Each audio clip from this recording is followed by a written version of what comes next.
नमस्कार दोस्तों, स्वागत है आपका हमारे इस टीवी चैनल पर। बहनों, आपका पति आपसे ना बिछड़े, इसीलिए पूरी जानकारी के लिए इस वीडियो को अंत तक जरूर देखिएगा। दोस्तों, सच्ची श्रद्धा से कमेंट में जरूर लिखें हर हर महादेव। दोस्तों, हिंदू धर्म में सुहागन महिलाओं के जीवन में सिंदूर का एक खास महत्व है। अक्सर आपने हिंदू धर्म की सभी शादीशुदा महिलाओं को सिंदूर लगाते हुए अवश्य देखा होगा। हिंदू धर्म की मान्यता के अनुसार सिंदूर को सुहागन महिलाओं के सुहाग का प्रतीक माना जाता है। विवाह के समय भी सिंदूर दान की विधि का एक खास महत्व है। इसके बाद ही विवाह की विधि को पूर्ण माना जाता है और एक बार विवाह हो जाने के बाद सभी सुहागन महिलाओं का सिंदूर लगाना जरूरी है।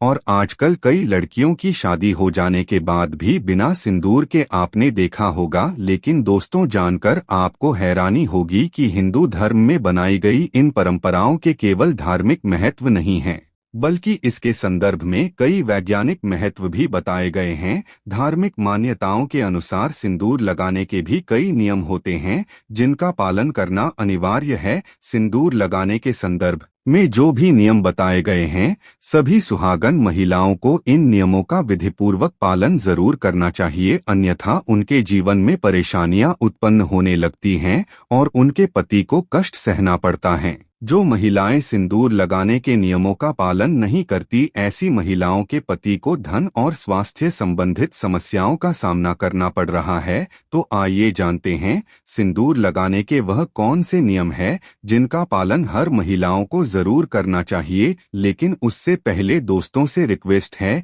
कि वीडियो को लाइक करें, अपने दोस्तों के साथ शेयर करें और अगर आपने अभी तक चैनल को सब्सक्राइब नहीं किया है तो सब्सक्राइब करके बेल आइकन जरूर प्रेस करें। दोस्तों, नंबर एक शादीशुदा महिलाओं को सदैव सिंदूर अपने पैसे से खरीद कर लगाना चाहिए। किसी अन्य के पैसे से खरीदा गया सिंदूर लगाने से आपको बचना चाहिए। दोस्तों, नंबर 2, चाहे कितनी भी बड़ी मजबूरी हो, लेकिन शादीशुदा महिलाओं को किसी दूसरी महिला के सिंदूर को अपने मांग में भरने से बचना चाहिए। किसी दूसरी महिला के सिंदूर को मांग में भरना बहुत ही अशुभ होता है। ऐसा करने वाली महिलाओं के पति को धन संबंधित समस्याओं का सामना करना पड़ता है। दोस्तों, नंबर 3, सुहागन महिलाओं को उपहार में मिले सिंदूर का उपयोग करने से बचना चाहिए, क्योंकि शास्त्रों में उपहार में मिले सिंदूर का उपयोग करना अशुभ माना गया है। दोस्तों, नंबर 4, इसके साथ ही कभी भी महिला को बगैर नहाए सिंदूर नहीं लगाना चाहिए। सबसे पहले महिला नहा ले और पूजा पाठ कर ले, उसके बाद ही अपने माथे पर सिंदूर लगाएं। सिंदूर लगाते समय सदैव अपने पति की लंबी आयु तथा उनकी सफलता के बारे में ही सोचे, इससे उनका भाग्य और भी अधिक प्रबल और शक्तिशाली बनता है। और मांग में सिंदूर लगाते समय माता पार्वती को आप पहले ध्यान में लाएं, क्योंकि अखंड सौभाग्यवती का वरदान माता पार्वती से ही प्राप्त होता है। दोस्तों, नंबर 5, घर में अगर किसी भी तरह का सूतक है या आपको पीरियड्स आ रहे हैं तो आप सिंदूर ना लगाएं, क्योंकि सिंदूर लगाने से ऐसे समय में सिंदूर का अपमान होता है। दोस्तों, नंबर 6, सिंदूर का गिरना बहुत ही बड़ा अपशगुन माना जाता है, इसीलिए इसे हमेशा ही बच्चों की पहुंच से आपको दूर रखना चाहिए। अगर आप इसे ऐसी जगह पर रखें कि बच्चे इसे हाथ लगा तो यह जरूर गिरेगा, तो यह गलती ना करें, क्योंकि दोस्तों, अगर सिंदूर गिरता है तो इससे घर में अपशगुन होता है।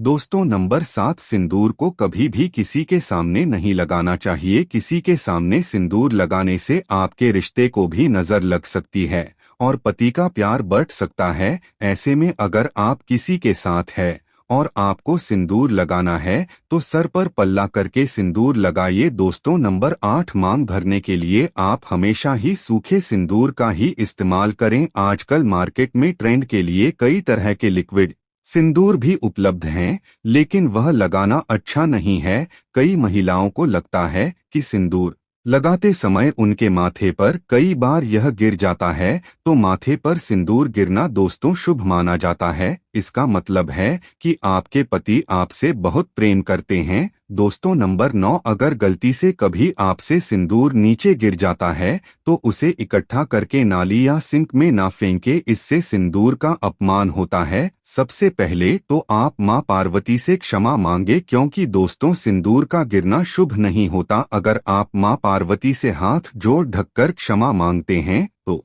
इससे काफी हद तक अशुभ टल जाता है। उसके बाद सिंदूर को इकट्ठा करके माथे से लगाकर किसी पेड़ के नीचे रख दें। दोस्तों नंबर 10, अगर आपसे सूखा सिंदूर सही तरीके से नहीं लगाया जाता है तो आप अपनी उंगलियां माचिस की बिल्ली को थोड़ा सा गीला करके सिंदूर में टच करके अपने माथे पर लगा सकते हैं। इससे सिंदूर ना ही फैले ना ही आपके चेहरे पर गिरेगा, लेकिन इस्तेमाल आपको हमेशा सूखा सिंदूर ही करना है। दोस्तों नंबर 11, शास्त्रों के अनुसार जो भी स्त्री अपनी मांग के सिंदूर को अपने बालों के पीछे छुपा लेती है तो उसके पति को समाज में मान सम्मान नहीं मिल पाता। जिस ऊंचाई को वह छूना चाहती है वहां तक वह पहुंच ही नहीं पाते और हमेशा असफल रहते हैं। समाज में तथा रिश्तेदारों के बीच में वह छुपे रह जाते हैं। इसीलिए सिंदूर जितना लंबा आप लगाएंगे और आगे की तरफ माथे पर लगाएंगे, आपके पति का भाग्य उतना ही अच्छा और प्रबल होगा, क्योंकि माथे पर सिंदूर लगाने से स्त्री की शक्तियां जागृत रहती हैं। दोस्तों नंबर 12, शास्त्रों में यह स्पष्ट बताया गया है कि महिला को सदैव नाक की सीट पर ही माथे में सिंदूर लगाना चाहिए। कभी कभी महिला जब टेढ़ी मांग निकालती है तो उसी जगह पर वह सिंदूर लगा देती है। शास्त्रों में ऐसा करना बिल्कुल शुभ माना गया है। ऐसा करना आपको आपके पति से दूर कर देता है। दोस्तों नंबर 13, नवंबर, विवाहित कन्या इस बात का जरूर ध्यान रखें कि जो विवाह के समय उन्हें मांग में सिंदूर लगाया जाता है वह सिंदूर उन्हें हमेशा संभाल कर रखना चाहिए, और जब कोई विशेष कार्य या विशेष पूजा आपके घर में हो तो उस समय पर थोड़ा थोड़ा सिंदूर जरूर लगाएं। इससे विवाह के समय जो आपको विशेष आशीर्वाद मिलता है वह हमेशा आपके कार्यों में आपको सफलता दिलाता है तथा आपके परिवार में खुशियां और सुख समृद्धि बनाए रखता है। दोस्तों नंबर 14, आपको सिंदूर में 1 रुपया का सिक्का जरूर रखना चाहिए। यह बहुत ही ज्यादा शुभ माना जाता है। ऐसा करने से आपको माता पार्वती का आशीर्वाद मिलता है। इसलिए आपको अपने सिंदूर दानी में जिसमें भी आप सिंदूर रखती हैं उसमें 1 रुपया का सिक्का जरूर रखना चाहिए। दोस्तों नंबर 15, कई महिलाएं ब्यूटी पार्लर जाती है और वहां जो भी महिला या मेकअप करने वाली होती है वह खुद ही आपकी मांग में सिंदूर लगा देती हैं, लेकिन यह अशुभ माना गया है। आप उन कर्मचारी को जानते नहीं हैं तो उनका आचार व्यवहार आपको नहीं पता, फिर भी आप उनसे सिंदूर लगवा लेती हैं, जो कि बिल्कुल भी सही नहीं है। हमेशा सिंदूर आप खुद ही लगाएं या फिर अपने पति के हाथ से लगवाएं तो ज्यादा शुभ रहता है। अगर आपको सपने में सिंदूर दिखाई दे तो यह बहुत ही ज्यादा शुभ माना जाता है। सपने में मांग में सिंदूर का दिखाई देना ऐसा माना जाता है कि इससे आपको आपके मायके से बहुत ही बड़ी खुशखबरी मिलने वाली है, और अगर कोई अशुभ आपके साथ होने वाला होता है तो वह भी टल जाता है। दोस्तों अगर कुंवारी स्त्री को सपने में खुद को सिंदूर लगाना दिखाई देता है तो इसका मतलब है कि उसकी शादी उसके मनचाहे पसंद के वर के साथ होने वाली है। दोस्तों अगर घर में आपकी आपके पति से बन नहीं रही है या घर में लड़ाई क्लेश इत्यादि का माहौल रहता है तो इस दोष को दूर करने के लिए आप सरसों के तेल में थोड़ा सा सिंदूर मिलाकर अपने घर के मुख्य द्वार पर स्वास्तिक या ओम का चिन्ह बनाइए। इससे आपके पति का प्यार आपके लिए अधिक बढ़ जाता है और क्लेश इत्यादि का माहौल दूर हो जाता है। अगर आप ऑफिस में काम करने वाली महिला है या किसी कारण से आप रोज माथे पर मांग में सिंदूर नहीं लगा सकती है तो कम से कम जो आपके त्योहार होते हैं, आपकी सालगिरह होती है या आपके घर में कोई पूजा पाठ है, कोई शुभ कार्य हो रहा है और खासकर करवा चौथ के दिन या तीज के त्योहार पर आप जरूर माथे पर सिंदूर लगाइए। दोस्तों क्योंकि सुहाग की निशानी होती है और सिंदूर लगाकर जब आप कोई भी शुभ कार्य या पूजा पाठ करती है तो उसका फल कई गुना आपको मिलता है। अगर आप कामाख्या मंदिर कभी जाएं तो सिंदूर आप अवश्य लेकर आएं। कामाख्या माता के मंदिर का सिंदूर बहुत ही चमत्कारी माना गया है और इससे अगर कोई सुहागन महिला प्रत्येक दिन अपने माथे पर लगाए तो उसके घर परिवार में सदैव खुशियां बनी रहती हैं।